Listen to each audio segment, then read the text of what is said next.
warahmatullahi wabarakatuh. Mohon izin memperkenalkan diri. Nama taruni remaja Wigidian Kartika Ningtyas, nomor 18010505, kelas MKTJA Remaja semester 4. Baik, dalam video ini saya akan menjelaskan mengenai apa itu transportasi B3. Dalam transportasi B3 kita akan membahas tentang dangerous good atau barang berbahaya.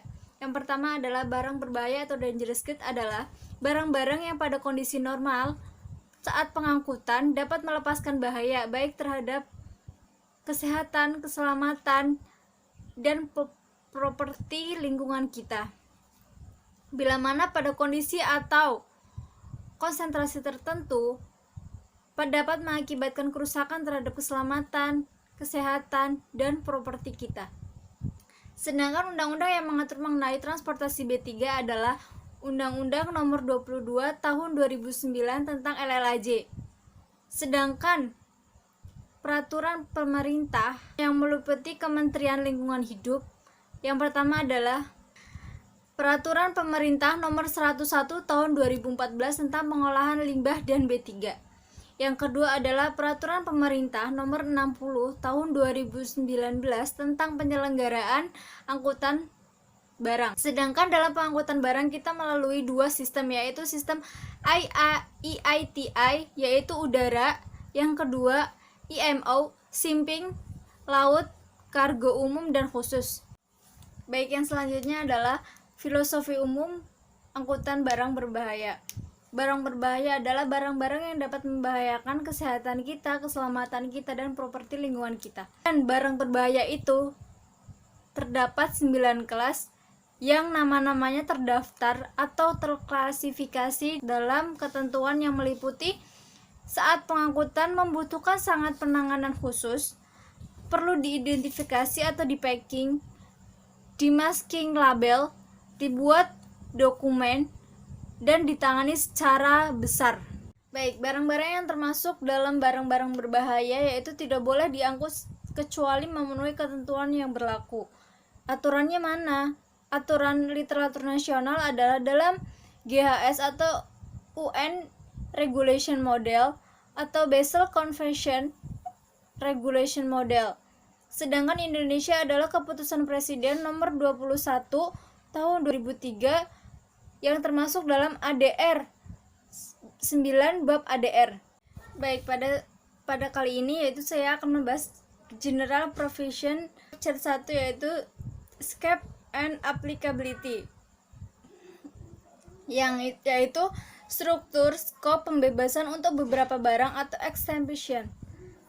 Pada 1.2 atau yang meliputi definisi unit dari alat ukur atau satuan atau konversi. Pada 1.3 yaitu meliputi training atau kompetisi yang harus dimiliki orang yang menangani B3, ujiannya, kompeten, authority atau larangan, hierarki yaitu udara, keterkaitan dengan aturan lain.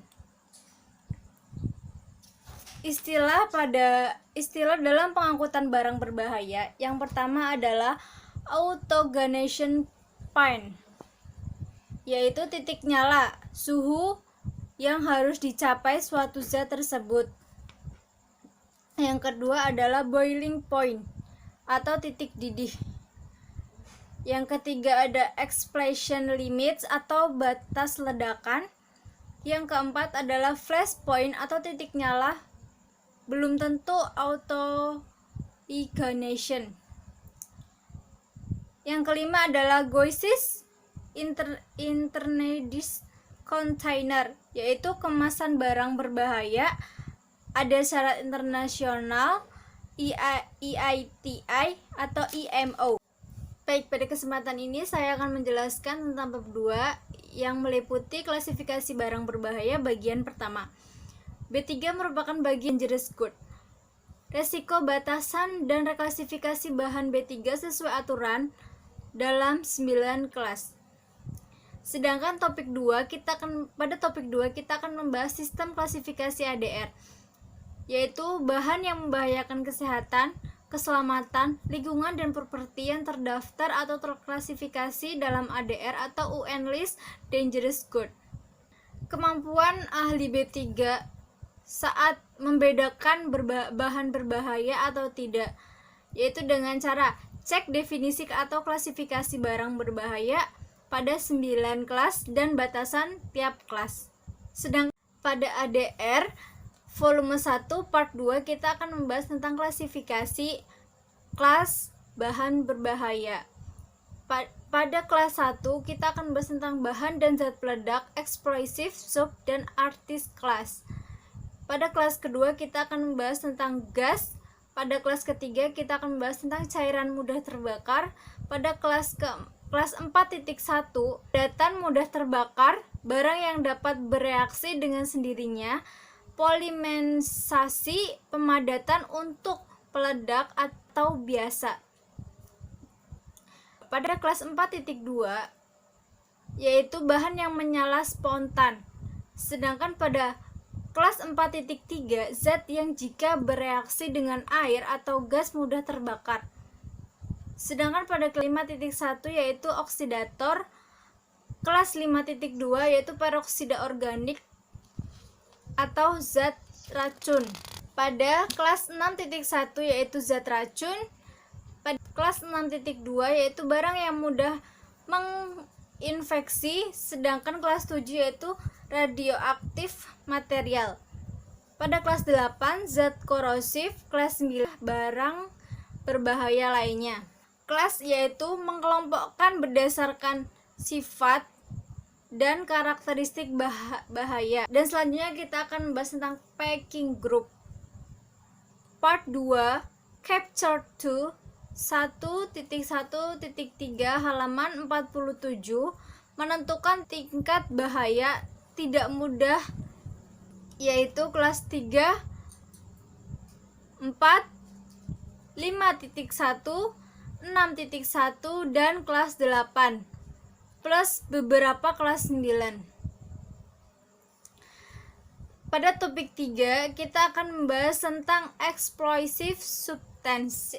Pada capture 2.2 yaitu classific previous kelas 1 atau yang merupakan bahan peledak adalah cairan atau padatan yang dapat merusak area sekeliling melalui reaksi kimia yang dapat menghasilkan gas atau suhu tekanan dengan kecepatan tertentu, yaitu explosive substance. Sedangkan pyrotechnic substance atau zat campurannya diproduksi untuk menghasilkan panas cahaya, suara, gas, asap, kombin, tidak deteknik atau bom. Catatan: ada yang bisa meledak tapi bukan karena diri sendiri, yaitu tabung gas gak bisa sendiri, atau eksplosif.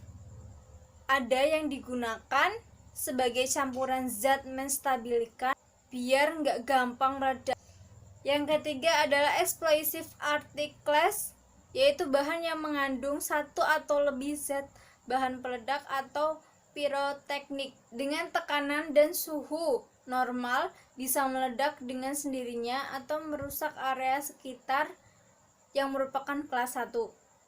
Petasan, bom, atau flare. Pada saat ini kita akan membahas topik 4 yaitu gases, flammable liquid atau solid.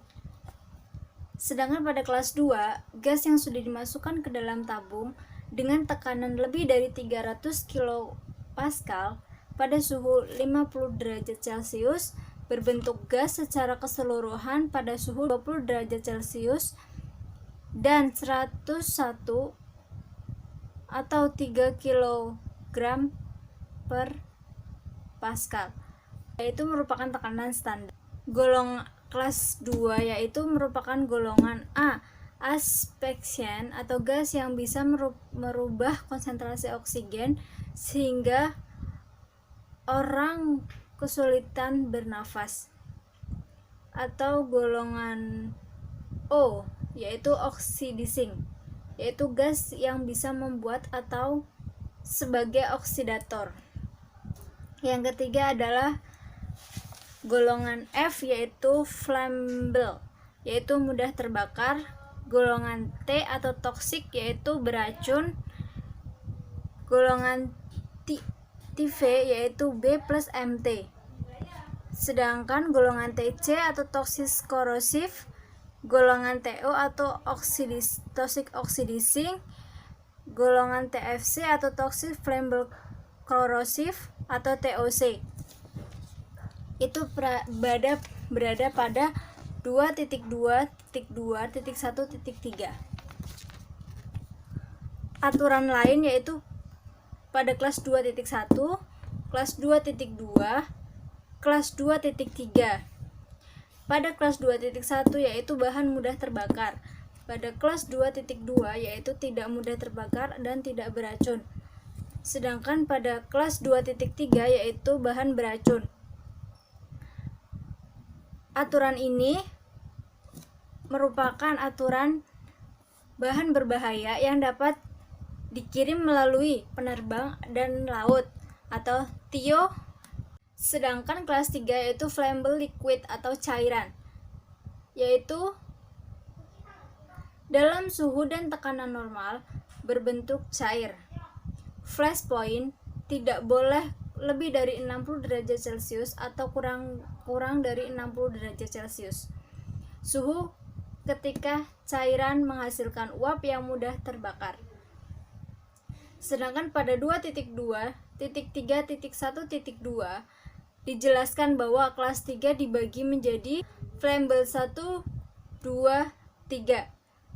FT 1.2 packing group 3 karena sesuai label 2.2.3.1.3. Sedangkan pada kelas 4 yaitu padatan yang mudah terbakar karena kelas kriterianya ada 3 yaitu 4.1. Kelas 4.1 adalah flammable solid. Kelas 4.2 yaitu spontan. Kelas 4.3 yaitu beraksi air atau gas mudah terbakar. Pada pertemuan ketiga yaitu definisi resiko dan batasan barang berbahaya. Kelas 1 sampai 9 itu ulas. Kelas 6 yaitu ada kelas 6.1 yaitu beracun. Kelas 6.2 menginfeksi. Kelas 6.1 yaitu toxic substance. Contoh: sianida, timbal, fenol, pestisida, sampel biologi, limbah rumah sakit. Pada kelas 7 radioaktif material, bahan yang mengeluarkan sinar radiasi yang berbahaya bagi manusia atau binatang dan barang. Contoh kelas 7 yaitu batuan radioaktif, beberapa perlengkapan medis, sisa zat radioaktif, dan lain-lain. Sedangkan pada kelas 8 yaitu korosif. Korosif adalah bahan berbentuk padat atau cair yang dapat menimbulkan kerusakan pada kulit jika tersentuh. Kelas 8 yaitu berasap, bahan jika dihirup dan mata infeksi merusak jaringan barang atau kargo. Contohnya yaitu asam kuat atau asam sulfat, basa kuat, natrium hidroksida, dan air aki. Sedangkan pada kelas 9 yaitu barang berbahaya lainnya. Barang berbahaya lainnya adalah barang yang dianggap tapi tidak termasuk pada 8 kelas di atas, dapat menimbulkan bahaya terhadap manusia atau barang bila tidak ditangani dengan baik. Contoh barang berbahaya lainnya adalah oksidasi, baterai ultium, mesin motor bagian air gas atau takata, organisme, rekayasa genetik.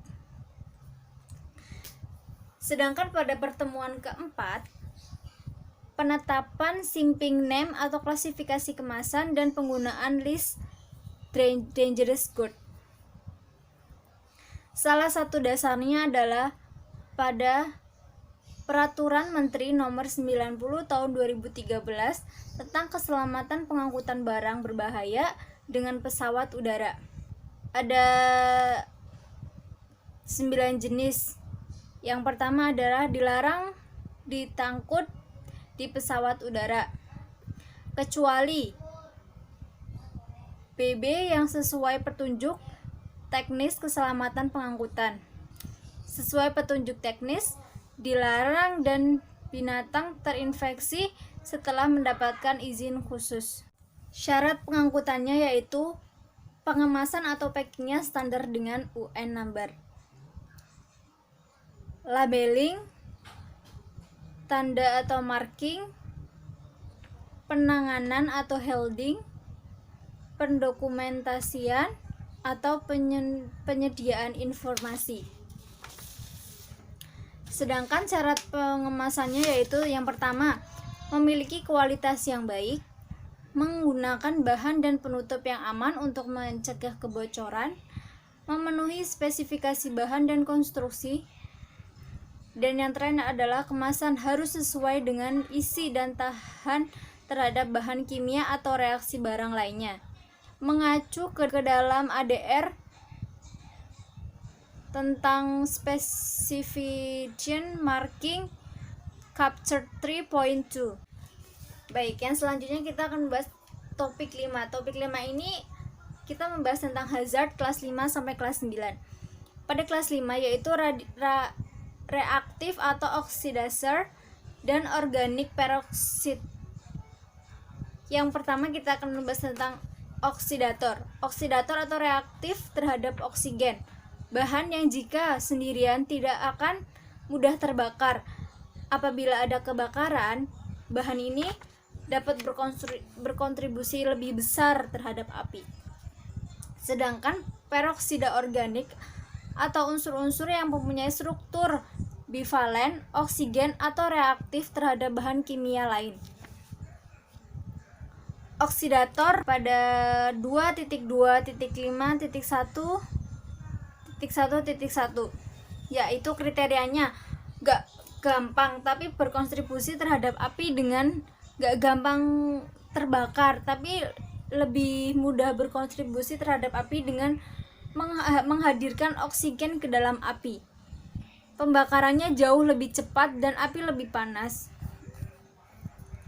Unsur apinya yaitu O2, memperkaya O2-nya dengan cara panas dan bahan bakarnya. Sedangkan pada kelas 6, yaitu kelas 6.1 adalah toksik atau racun.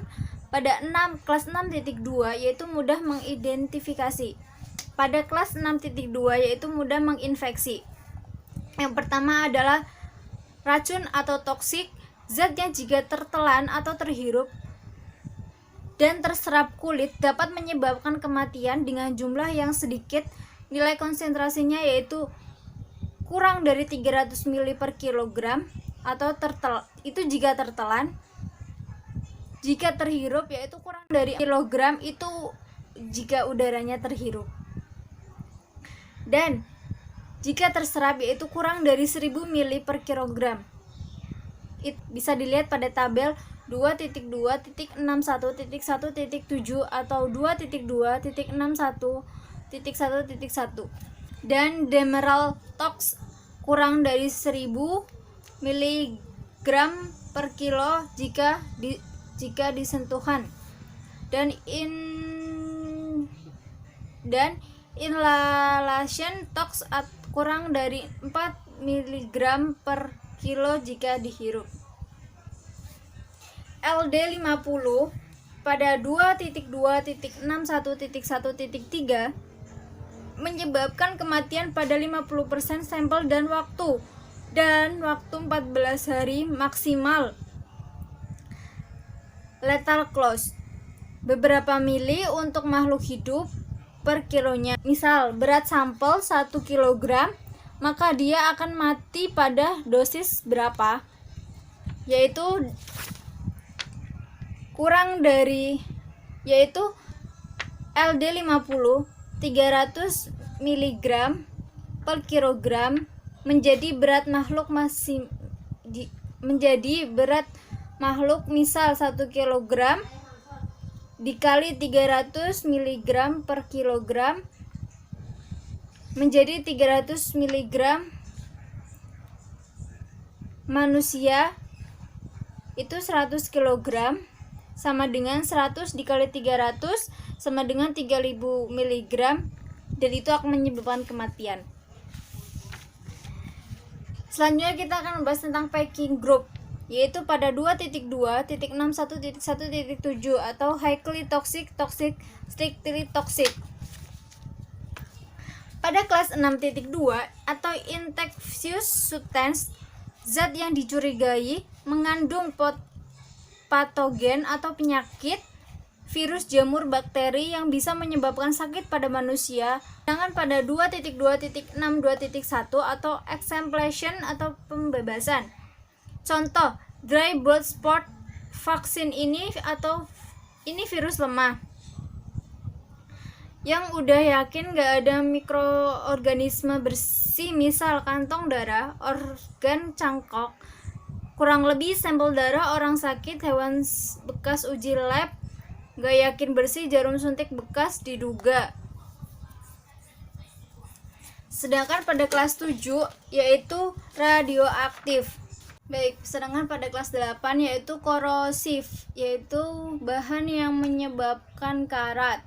Jika barang tersebut dapat merusak atau mengikat permukaan besi atau aluminium dengan indeks karatan tahun per tahun kurang lebih 6,25 mm, pengikisan rata-rata sekitar segitu.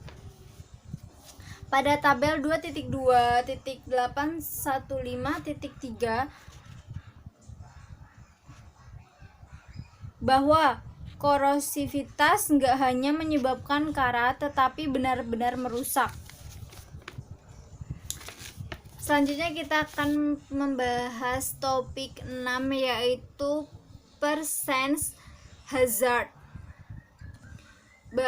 Percent hazard yaitu barang berbahaya yang mempunyai lebih dari satu sifat bahaya atau klasifikasi multiple hazard.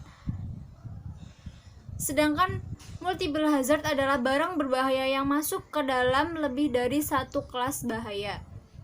Misal, cairan flashpoint 20 derajat Celcius menjadi packing group pada packing group 2 kelas 3, dan LD50 100 mg per kilogram itu oral pada packing group 3 kelas 6.1, ditentukan dari sifat yang lebih dominan, kurang lebih packing sama dengan packing group dan kelas preference hazard pada tabel 2.1.3.10.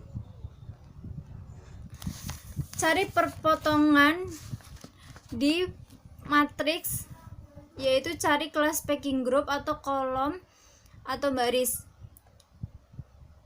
Subsidiary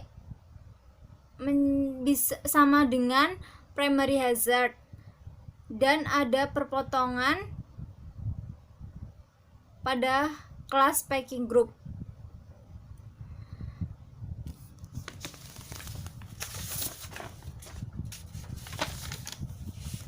Selanjutnya kita akan membahas tentang topik 7, yaitu dangerous goods list atau identifikasi barang berbahaya.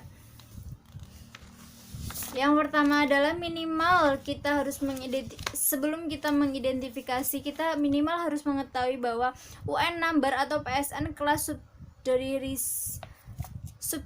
subsidiary packing group di dokumen yaitu MSDC informasi transportasi nomor 14 material safety data sheet. Shipper declaration untuk limbah ada dokumen manifest 5B3 hazardous waste manifest UN number. List of dangerous goods volume 1 chapter 3.2 tabel AB. PSN sama dengan kata dengan huruf kapital, nomor kolom atau A adalah UN number, B adalah PSN, itu pengurutannya. UN number, penulisan UN number adalah 4 digit angka. Kolom 1 yaitu merupakan UN number, kolom 2 adalah PSN atau nama pengapalannya. Di data harus barang berbahaya.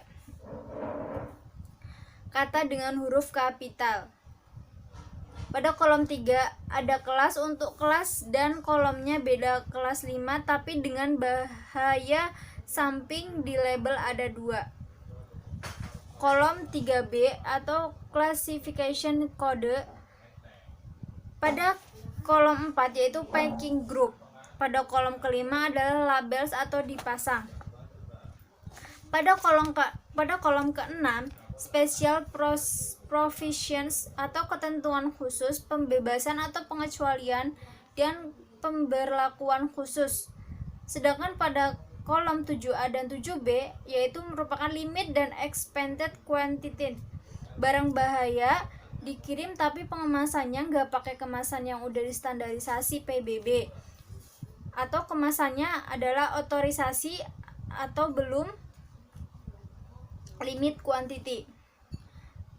Pada kolom 7A untuk membatasi maksimal perkemasan, limit yang belum memasuki limit quantity yang ada berapa kilogram. Sedangkan 7B adalah expanded quantity atau barang bahaya, pakai yang expanded. Kita mengecualikan semua kecuali ketentuan expert dikit. Hanya beberapa ketentuan yang diikutkan tetapi terbatas dengan ditangani dengan baik.